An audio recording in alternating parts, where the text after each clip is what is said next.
البنات هاد الطريقه هادي المهم اللي كيبغيو يخدموا بالعقيق وما كيبغيوش يدخل لهم في الخيط على 3 وتيتهرس بحال هاد الماركه اللي لقيت عندي ديال هاد العقيق دابا ياك.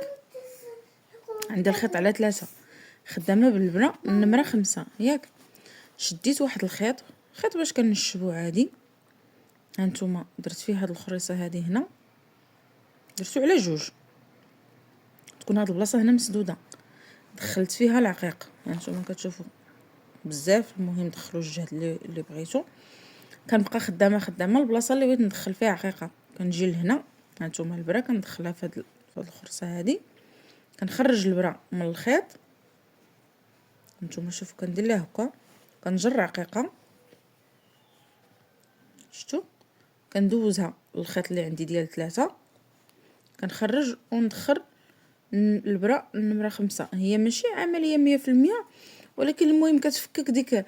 كنبغي ندخل العقيقه وكتهرس، كندخل هذه ما بغاتش تدخل ونحطها، وندخل هذه ما بغاتش تدخل ونحطها. يعني لقيت هذه كدوز ليا كاع العقيقه هكايا، وفي نفس الوقت خدامه بالبره النمره 5 ولا 6. المهم شفتوا كيفاش صافي كتخدموا الرونده ديالكم حتى تلحقوا ثاني العقيقه الاخرى وديروا نفس الطريقه.